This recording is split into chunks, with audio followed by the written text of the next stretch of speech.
제가 먼저 선곡해 보겠습니다. 사탄의 유혹을 물리치고 승리하는 삶과 신앙이 됩시다.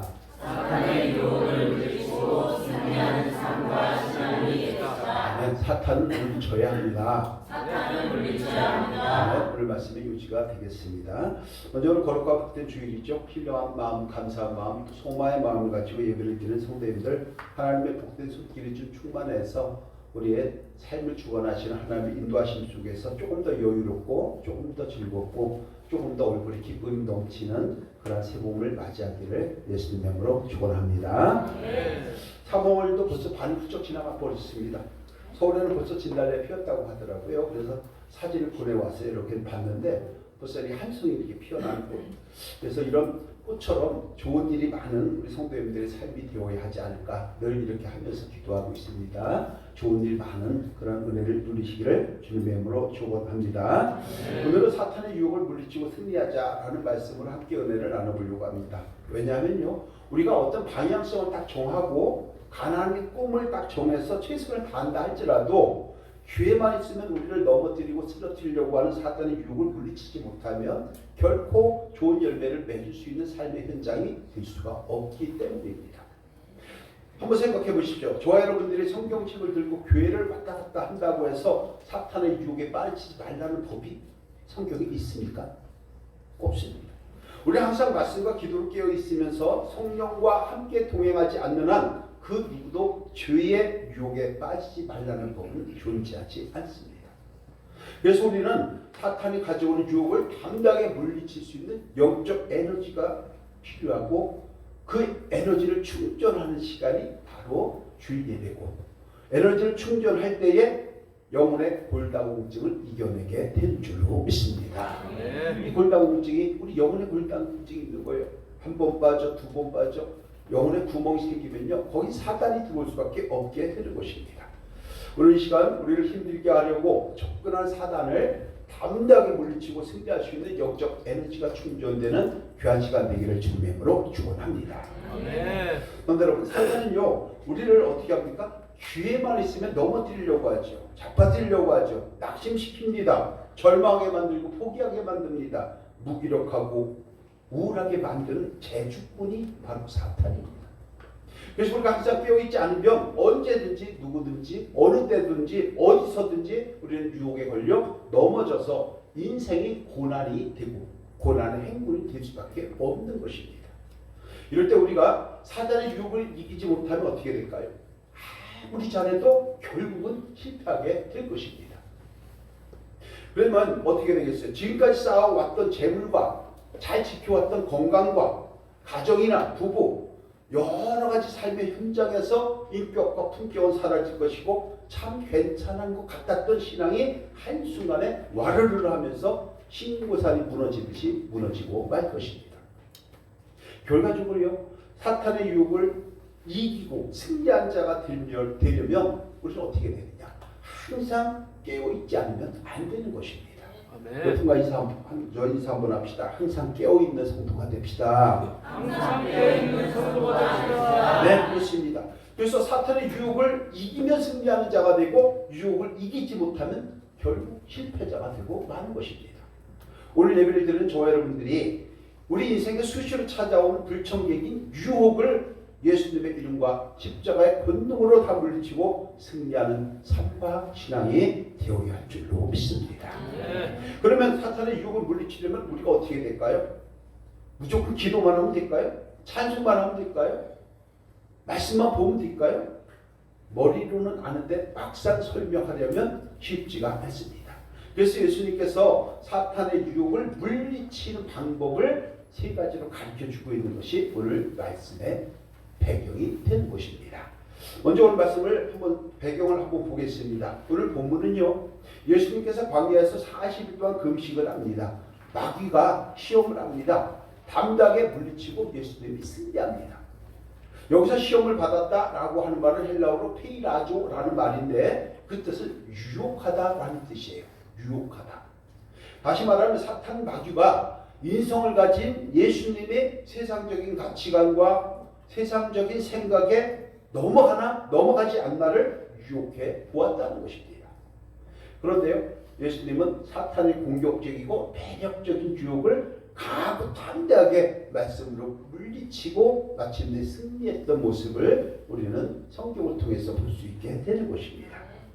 오늘 예배를 들으신 저와 여러분들도 마찬가지입니다. 세상에 수많은 유혹이 우리에게 다가옵니다. 자신의 의지로는 이겨내기가 참 어려운 것이 현대 세계입니다. 그래서 우리는 성령의 능력과 작용을 통해서 말씀과 기도로 무장하지 않으면 이겨낼 수가 없게 되는 것입니다. 말씀이 있어야 됩니다. 그래서 우리가 무엇을 알아야 합니까? 하나님의 말씀을 항상 알아야 된다고 말씀을 하는 것입니다. 그렇기 때문에 교회에서 목사님들이 하는 얘기가 늘 뭐냐면 말씀이에요. 설교 시간에 대부분이 말씀으로 채워지고 있습니다. 왜 그럴까요? 가장 중요하기 때문인 것이죠. 특히 주일을 영어로 표현하면 뭐라고 하는 줄 아세요? 주일 영어로 서비스 데이 이렇게 얘기하죠. 서비스 데이예요. 주일이. 여기서 서비스라고 하는 말은 라틴어로 서비투두에서 나오는 말인데 여기에 유래된 말이 우리 한국말로 번역하면요 종됨이에요. 종됨. 그러니까 주일 예배는 종된 우리가 하나님 앞에 나와서 종된 입장에서 주일의 말씀을 잘 듣고 마음판에 새겨서 세상에 나가서 그대로 싸워서 원수사탄 마귀를 이기라고 하는 소중한 시간이 바로 주일 예배가 된다는 것입니다. 여기까지 이해가 되실 줄로 믿습니다. 그래서 주일에 강단에 선포되는 말씀은요 세상적인 지식이나 목회자의 개인적인 이야기나 사변이 아니라 오직 하나님의 말씀만 선포되어야 할 줄로 믿습니다. 이것이 진정한 교회입니다. 막 웃기는 걸 저도 웃길 줄 알아요. 감정 타치하는 거 저도 감정 타치 알아요. 제가 그래도 전공이 가정 상담학 목회 말고도 했어요. 얼마든지 만져줄 수 있어요. 그런데 그것이 주일 예배의 본질이 절대 아닌 것입니다. 그리고 저와 여러분들이 말씀이 선포될 때에 목회자 개인을 받아들이는 것이 아니라 하나님의 말씀을 받아들여야 하는 것입니다.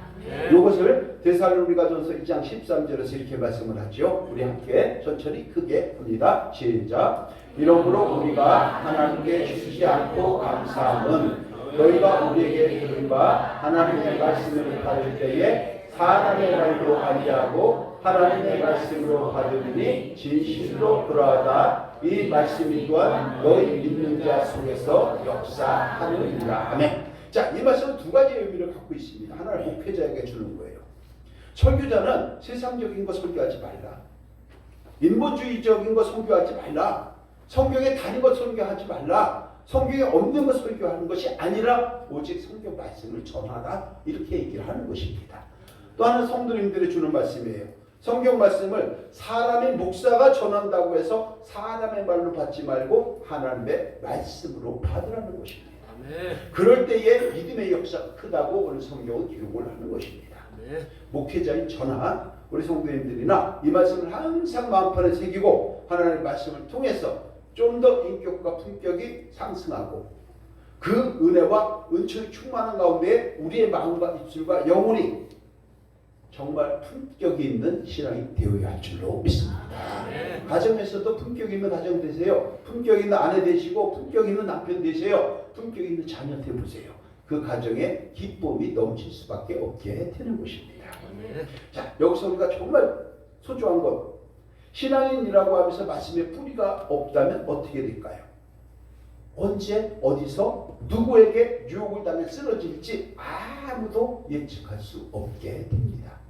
그래서 베드로전서 5장 8절에서 이렇게 말씀을 하는 것이죠. 마음판에 한번 새기면 좋을 것 같아요. 시작. 근신하라 깨어라 너희 내적 마귀가 오는 사자같이 돌아다니며 상기자를 찾나니. 아멘. 우리는 언제 어디서 누구에게 어떤 유혹을 받을지 아무도 모릅니다. 특별히 마귀는요. 마귀의 본래 모습을 가지고 우리에게 다가서는 미련한 존재가 절대 아닙니다. 마귀는요. 천재입니다. 사람은 마귀를 당할 수가 없습니다. 그래서 마귀는 항상 천사로 가장해서 먹잇감이 되기 좋은 특징을 가지고 있는 그런 기질의 사람을 우선 공략 대상으로 삼습니다.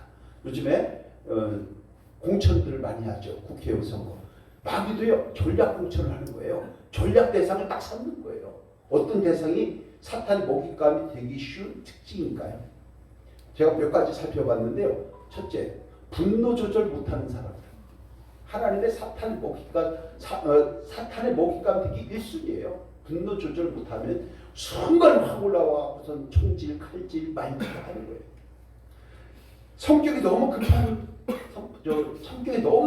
기질들. 성격이 너무 급하니까 앞뒤 돌아보지 않고 무조건 전진하다 낭떠러지게 떨어지는 거. 스스로 무력한 기질.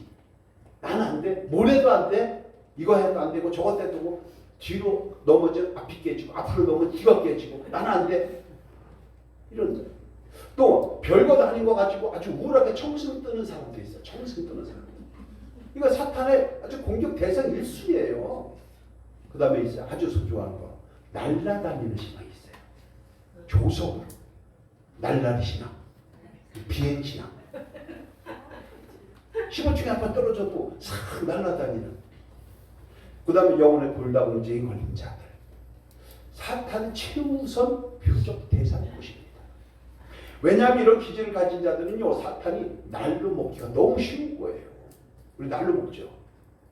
옛날 찬송가가 이렇게 실수할 뻔했는데 옛날 가요 중에 손 대면 톡하고 터질 것만 같은 건데 이런 노래 아시죠? 아침에도 보니까 찬양단 노래방을 가니 어쩐 이런 얘기. 이제 노래방 가는 얘기가 아니라 그만큼 음성을 이렇게 좀 다스리라는 얘기예요, 그렇죠? 그렇죠? 맞죠? 제가 이렇게 해석을 잘합니다. 자, 성도 여러분, 바로 그거예요. 정말 손 대면 툭하면 터질 것 같은 그 때가 되는 순간에 사탄 얼씨구 하면서 춤을 추는 거예요. 우리 함께 해볼까요? 분노 조절 잘합시다. 너무 급하지 맙시다. 스스로 무너지지 맙시다. 청승 떨지 맙시다. 이런 것들을 가지고 있을 때 사탄의 괴계에서 벗어나게 되는 줄로 믿습니다. 그런데 여러분, 사탄의 유혹에 넘어가지 않으면 그러면 무엇을 어떻게 해야 되느냐? 정답은요, 영적 각성해야 돼요. 왕이 물리치려고 하면 말씀의 능력이 있어야 돼요. 말씀의 능력을 덧입을 때 사단의 유혹을 물리칠 수 있게 되는 것입니다. 그런데 여러분, 그래서 예수님께서 광야 시험을 통해서 사탄 마귀를 물리치는 것 세 가지를 대표적으로 오늘 본문을 통해서 말씀하고 있는 것입니다. 잘 새겨서 마음에 한번 새겨보시기를 주님의 이름으로 부탁을 드립니다. 첫 번째가요, 사탄을 물리치는 방법. 첫 번째, 물질의 유혹심으로 시작되는 유혹을 물리치라는 것입니다. 3절 함께합니다. 3절 시작. 마귀가 이르되 내가 만일 하나님의 아들이거든 이 돌들에게 명하여 떡이 되게 하라. 아멘. 예수님이 40일 동안 광야에서 아무것도 먹지 못했습니다. 금식하는 상태였습니다. 그러니 배가 고플까요? 고플까요? 우리 한 끼만 굶어도 난리 버거질 치지요. 3일까지 간다고 해도 그 다음부터 정신이 몽롱합니다.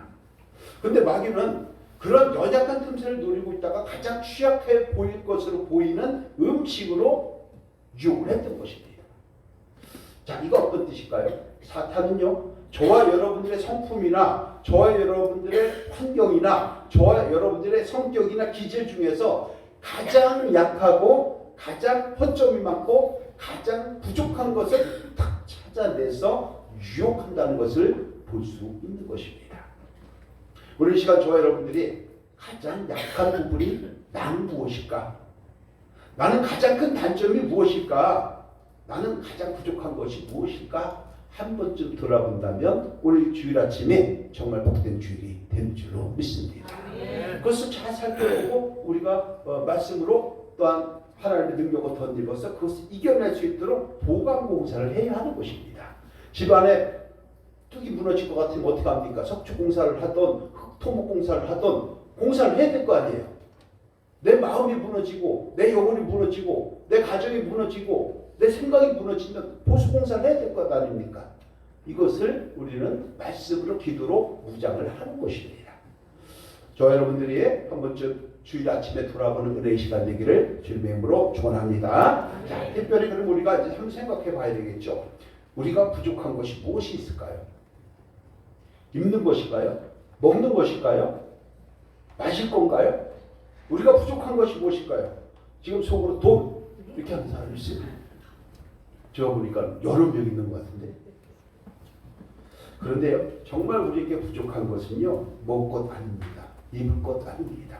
금은보 아닙니다. 정말 우리에게 부족한 것은 범사에 만족할 줄 모르는 브레이크가 없다는 것입니다. 만족할 줄 아는 그 브레이크가 없는 거예요. 아무리 잘 나가는 벤츠가 있다 할지라도 브레이크가 없다면 결국은 사고 나게 될 것입니다. 마찬가지로 우리의 마음에도 범사에 만족할 수 있는 적절한 브레이크가 있다면 행복을 누리는데, 브레이크가 없으면 마석 땅 다 사면 가평 땅 살려고 할 것이고, 가평 땅 다 내 거면 양평 땅 살려고 할 것입니다. 우리의 현실이 정말 괜찮은 삶인데도 불구하고 우리는 전혀 행복하다고 느끼지 못할 때가 너무 많은 것입니다. 그러니까 얼굴이 전부 다 칙칙한 거예요. 얼굴이 저처럼 좀 밝고 빛나야 되지 않겠어요?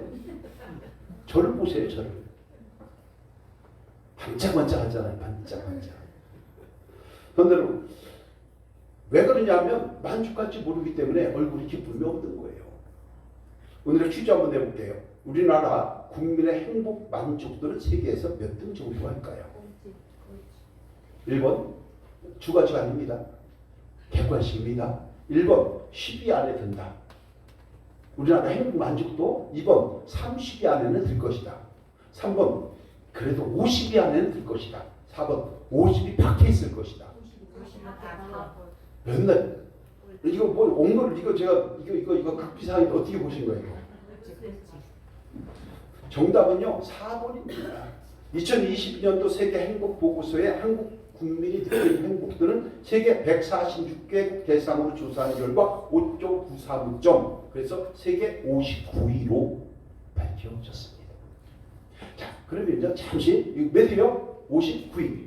그러면 경제 규모는 어느 정도 될까요? 경제 규모 2022년도 한국의 국내 총생산 GDP라고 하는 것 규모 13위로 나왔습니다. 대단한 경제 국가 아닙니까? 그런데도 행복 만족도는 59위가 되는 이유가 뭘까요? 만족에 대한 브레이크가 없기 때문입니다. 지금은 고금리 등으로 인해서 잠시 경제가 어렵긴 하지만 그래도 우리나라 물질과 자원 너무나도 흔합니다. 정말 아까운 것들을 버리는 경우가 얼마나 많은지 모릅니다. 침대, 가구, 소파 너무 많이 버리죠. 특히 음식물 쓰레기 연간 570만 톤입니다. 환경부에서 이거를 발표한 거예요. 음식물 쓰레기 처리 비용 2조 원이에요. 하나에. 가정이 하면 어떨까요? 옷장, 신발장, 냉장고, 냉동고 열면요. 안 입고, 안 신고, 안 먹고 쌓아둔 물건, 식자재들 가득합니다. 그런데 우리는 어떻게 하죠? 만족할 수 있는 브레이크가 없어요. 그러니까 뭐라고 얘기하냐면요. 먹고, 입고, 신을 것이 없다고 하면서 홈쇼핑합니다. 마트에 카트 끌고 또 갑니다. 필요한 것이 아니라 습관적으로 내가 그렇게 관습에 젖어 사는 때가 너무나도 많은 것이 우리의 현실이라는 것입니다. 그런데 여러분, 우리 삶에 가장 기본적인 것들이 있어야 합니다. 그건 기본적인 욕구입니다. 그런데 그 욕구가 적절한 수준에서 만족하지 못하고 브레이크가 없다면 욕심이 됩니다. 그 욕심이 또다시 어떤 경계선을 넘어가는 순간에 탐심이 됩니다. 그래서 욕심은 유혹을 전문으로 하는 사탄의 먹잇감이 되는 것입니다. 그런데 여러분, 그래서 우리가 세상에서 일이 잘 안 풀리는 경우 여러 가지가 있다 그랬죠. 첫 번째 뭐죠? 아무 생각 없는 사람. 일 안 풀려요. 맨날 생각만 하는 사람, 행동이 없는 사람, 일 안 풀려요. 욕심 많은 사람, 안 풀려요. 지 고집대로 하는 사람, 안 풀려요. 풀릴 수가 없는 거예요. 이게. 우리 교회에서 얘기하잖아요. 하던 대로 하면 어떻게 해요? 살던 대로 사는 거예요. 그러니까 살던 대로 살고 싶으면 하던 대로 하면 되는 거죠. 근데 이렇게 살면 안 되겠다, 변해야 되겠다라고 해서 내가 바꾸지 않으면 안 되는 것입니다. 함께 해볼까요? 생각이 바뀌면 마음이 바뀌고, 마음이 바뀌면 행동이 바뀌고, 행동이 바뀌면 내 인생이 바뀝니다. 네, 그래서 욕심 부리지 말라고 하는 것입니다. 야고보서 1장 14절 16절에서 이렇게 말씀을 하죠. 함께 합니다. 시작. 오직 각 사람이 시험을 받는 것은 자기 욕심에 끌려 유혹되니 욕심이 잉태한 즉 죄를 낳고 죄가 장수한 즉 사망을 낳느니라. 내 사랑하는 형제들아 속지 말라. 아멘. 여기서 사망이라고 하는 것은 뭐냐면 사람이 죽는 것을 포함해서 물리적으로 망하는 것, 쫄망하는 것, 금방 하는 것, 심리적으로 절망하는 상태, 우환이 오는 상태, 무기력하고 우울한 상태를 이야기하는 것입니다. 성도들, 그런데 이런 유혹을 받는 것이 누구 때문이라는 거예요? 탓은 누구 탓이에요? 자기의 욕심으로부터 시작된다고 성경은 기록을 하고 있지 않습니까? 이 욕심을 경계하고 이겨내기 위해서 우리는 어떻게 해야 될까요? 하나님의 능력을 덧입는 말씀으로 무장하고 기도하고 각종 유혹을 물리치는 신앙을 가질 때에 놀라운 사탄의 역사가 우리에게 다 물리치고 우리는 그 은혜를 누리게 되는 줄로 믿습니다. 자, 이럴 때 주위에 꺼주셔야 돼요. 전부 다 이제 봄이 오니까 이제 슬슬 나는 잡니다 이렇게 하는 분들이 있고, 지켜보니까 잘하네. 그러니까 내가 안심해도 잘하고 되겠어. 이런 분들도 계실 것 같아요. 여러분, 예수님은 이것을 잘 아시고 시험산에서 마귀를 물리치는 장면을 통해서 사탄을 물리치는 방법을 가르쳐주고 있다는 것입니다. 오늘 본문도 마귀가 예수님의 인성인 특성을 가지고 배고픈 것을 이용하려고 할 때 예수님이 물리친 것을 볼 수 있죠. 4절에서 이렇게 합니다. 4절 함께 합니다. 시작. 예수께서 대답하시되 기록된 바 사람이 떡으로만 살 것이 아니라 하느니라. 어떤 말씀입니까? 사람이 사람답게 사는 것은 떡만 가지고 사는 게 아닙니다. 가치가 있는 인생이 되어야 합니다. 서로 살아가는 인생이 되어야 합니다. 생명력이 있는 인생이 되어야 그것이 인생이라고 얘기하는 거지 맨날 밥만 먹으면 되냐고요. 안 되잖아요. 아침에 7시 일어나서 이제 준비하는데 먼저 씻었더라고. 그래서 뭐 벌써 씻었어요? 어차피 씻겨줄 거 아니잖아. 이래. 어우 참. 그래서 제가 그랬어요. 남이 씻겨주면 그건 환자요. 그렇잖아요. 그런데 여러분, 밥만 먹고 사는 게 인생입니까? 맨날 술만 먹고 사는 게 인생입니까? 아닙니다.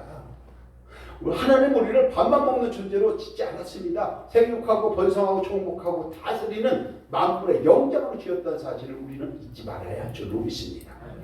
만물의 영장이 우리는 사탄이 주는 유혹에 넘어가서 인생이 꼬여버리거나 비천해치지 않도록 특별히 물질의 욕심과 유혹을 좀 당당하게 물리칠 수 있는 저 여러분이 될 때에 그 은혜가 더 넘치고 만족감이 있을 것이고, 그러면서 또 도전하게 될 것이고, 마침내 엘림의 소망의 복가를 누리게 된 줄로 믿습니다.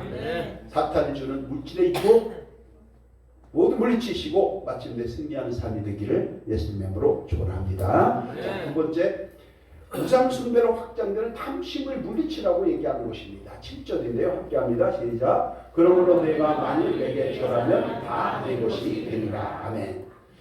무슨 얘기냐면 마귀는 천하만국을 보여주면서 이것을 다스리는 영광과 권위를 줄 테니 사단에게 절하라. 이렇게 예수님을 유혹합니다.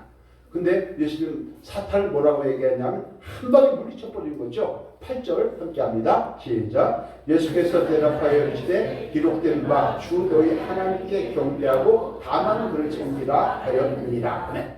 자, 우리가 일반적으로 말하는 우상 숭배는요, 하나님 외에 다른 신을 믿지도 말고 절하지도 말라. 이게 우상 숭배라고 얘기합니다.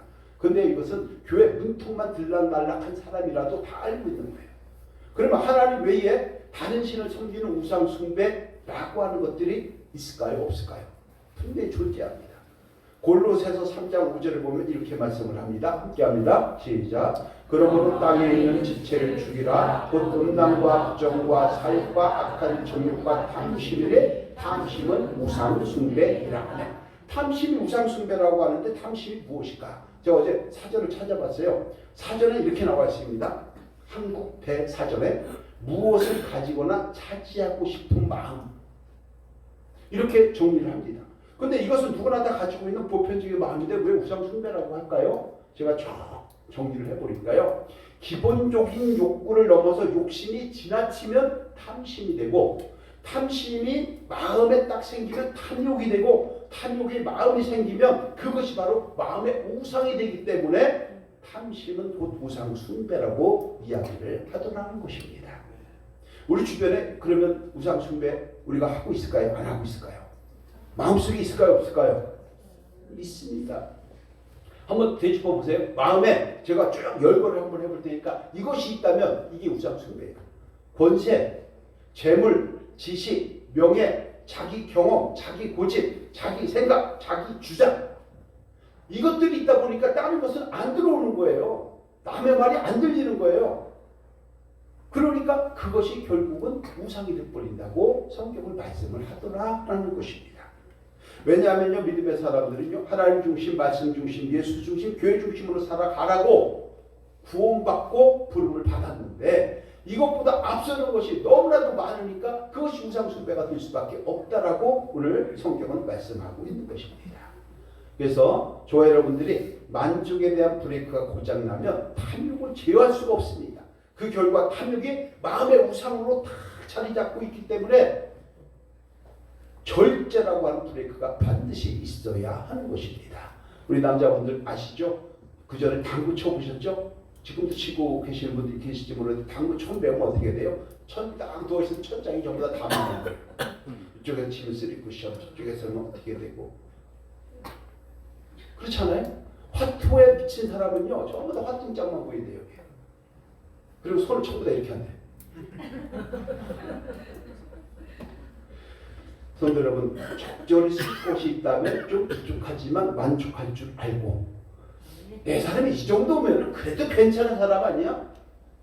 우리 집사님 믿음만 하면은 그래도 세상에 하나밖에 없는 사람 아니야? 이렇게 좀 만족할 줄 알고, 그 이상 되는 것은 내 인생의 보너스라 생각을 하시고, 사탄이 주는 탐심이라고 하는 것은 좀 던져버리는 지혜로움이 있을 때에 저와 여러분들이 조금 더 기쁨과 넉넉함과 은혜로운 삶의 주인공이 될 줄로 믿습니다. 매일 햇볕이 난다고 해보세요. 사막이 됩니다. 매일 비가 온다고 해보세요. 수영장이 됩니다. 적절한, 끊고 다시 이어지는 적절함이 있어야 되는 것이죠. 저와 여러분들도 그런 것들을 한번 생각을 해보시고, 부족하지만 여호와 나의 목자시니 소망을 가지고 나갈 수 있기를 주님의 이름으로 축원합니다. 마지막 세 번째 간단합니다. 하나님을 시험하는 모든 언행 심사를 조심하라고 얘기합니다. 오늘 9절 말씀인데 함께 할게요. 시작. 또 이끌고 예루살렘으로 가서 성전 꼭대기에 세우고 이르되 내가 만일 하나님의 아들이거든 여기서 뛰어내리라 하네. 마귀가 예수님을 꼭 이기면서 하나님 시험해보라고 유혹합니다. 그때도 하나님께서 예수님께서 단호하게 물리치죠. 4장 12절에서 이렇게 물리치는 걸 볼 수 있습니다. 시작. 예수께서 대답하여 이르시되 주도의 하나님을 시험하지 말라 하였느니라. 그런데 여러분, 피조물의 사람은요, 하나님 시험에 부르는 것은 어떠한 경우에도 허락되지 않습니다. 하나님이 하시면 하는 거예요. 그래서 하나님의 뜻하시면 이루시고 이루시면 하나님의 뜻인 거예요. 하나님이 항상 하시는 것이 옳은 것이 아니라, 하나님이 옳은 일을 하시는 것이 아니라 하나님이 하시는 일은 항상 옳은 것입니다. 이걸 우리가 생각해야 됩니다. 왜냐하면요, 하나님은 이 세상 모든 만물과 사람을 창조하시고 주관하시고 통치하시는 주관자이기 때문에 하나님 시험할 수가 없는 것인데요. 그런데요, 세상에는 예외가 없는 법이 없다, 이런 얘기를 많이 하죠. 예외가 없는 법이 없다. 그래서 성경에도 딱 한 곳에서 하나님 시험해보라고 허락하는 곳이 있습니다. 어디로 가야 될까요? 말라기로 가야 합니다. 말라기의 3장 10절입니다. 잘 아시죠? 시작. 만군의 여호와가 너의 온전한 실수를 참고해 두어 나의 제대한 상식이라고 그것으로 나를 시험하여 내가 하늘을 열고 너희에게 복을 쌓을 곳이 없도록 그지 않냐. 아멘. 세상 무엇도 하나님께 시험을 할 수가 없는데 딱 한 가지, 11절을 통해서 먼저 하나님 집에 양식 있게 하라. 그러면 11절을 들은 너의 창고에 복을 주고 채우겠으니 너는 그것은 시험해보라. 이렇게 성경은 말씀을 하는 것입니다. 자, 이런 시험을 통해 귀한 상급의 복을 누리고 창고가 채워지는 은혜가 있기를 예수님의 이름으로 축원합니다. 대표를 말씀을 통해서 잠깐 11조에 대한 개념을 정리하고 가겠습니다. 11조는요, 많은 사람들이 소득의 10분의 1을 하나님께 드리는 것으로 알고 있습니다. 그런데요, 그것은 11조를 하나님께 드리는 것이 아닙니다. 내가 누린 모든 것이 다 하나님의 은혜에도 불구하고 내가 10의 9을 사용하는 것이 11조의 근본 정신인 것입니다. 근데 우리는 열의 하나를 하나님께 드린 것만 생성되려고 하는 게 그게 아니고 모든 것이 하나님 거예요. 그런데 그 중에 열의 아홉을 내가 쓴다는 것을 우리는 기억하고 감사할 수 있어야 하는 것이 11조의 본질이 되는 것입니다. 11조는 감사에 대한 최상급의 신앙 고백인 것입니다. 하나님께서 이것을 시험을 해봐라. 너희 마음에 참고 물질에 참고 신앙에 참고 기도에 참고에 채워짐의 은총이 쉽지 않을 것이라고 약속했던 것을 기억하시고 그 은혜와 사랑을 좀 누리는 주인공이 되어서 얼굴에 기쁨이 좀 있기를 마음의 소망이 있기를 예수님의 이름으로 축원합니다. 그거 외에는 하나님을 시험하지 않습니다. 그래서 야고보서 1장 13절에서 이렇게 말씀을 합니다. 함께 할게요. 시작. 사람이 시험을 받을 때에 내가 하나님께 시험을 받는다고 하지 말지니 하나님은 악의 시험을 받지도 아니하시고 친히 아무도 시험하지 아니하시느니라. 아멘. 사탄은 언제든지 어디서든지 어떤 환경에서든지 우리를 넘어뜨리려고 하는 것이 잘입니다. 우리의 온갖 약점을 잡아서 유혹하고 우리를 시험하려고 하지요.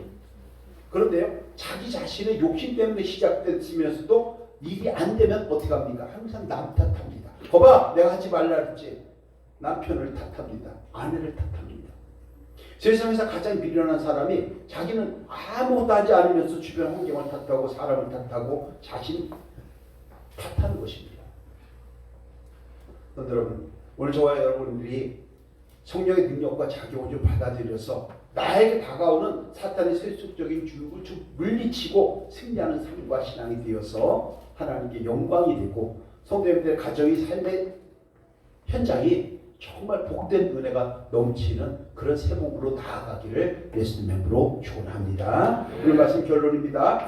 예수님 우리에게 사탄 마귀가 유혹을 이기는 사탄 마귀의 유혹을 이기는 세 가지의 그 방법을 우리에게 알려주고 있습니다. 1, 2, 3번 우리 함께 합니다. 시작. 물질의 유혹으로 시작되는 유혹을 물리치라. 우상 숭배로 확장되는 탐심을 물리치라. 하나님을 시험하는 너의 심사를 주시하라. 그래서 우리 이렇게 해야 할 것 같아요. 시작. 가장 기본적인 욕구는 추구하고 의대 욕심을 멀리하고 하나님보다 먼저 앞서게 되는 모든 생각과 마음과 물질과 지식과 경험 같은 것은 모두 다 탐심이고 탐심은 곧 우상 숭배이기에 범사에 무엇이 우선인지를 분별해야 합니다. 어떻게 하나님이 계신가? 나에게 관심이 없으신가? 내 기도는 안 들으신가? 라고 생각하면서 하나님을 시험하지 말아야 합니다. 자, 그리고 호시탐탐 유혹하는 사단의 적극적인 공격을 단호하게 거절하여 승리하는 가정과 사업과 교회와 신앙이 되어야 합니다. 아멘. 이런 은혜가 있기를 예수님의 이름으로 축원합니다. 기도합니다. 전능하신 하나님 감사합니다. 오늘 말씀을 통하여 유혹을 이기는 자가 곧 승리하는 자요, 유혹에 걸려 넘어지는 자는 실패한 자라는 것을 알기를 원합니다. 사탄의 유혹을 단호하게 물리치고 승리하는 성도와 가정과 교회와 사업장 그리고 특별히 사랑하는 자녀가 되게 하여 주옵소서. 모든 것 이루어 주실 줄로 믿사오며 주 예수 그리스도의 이름으로 기도드립니다. 아멘. 방송가 560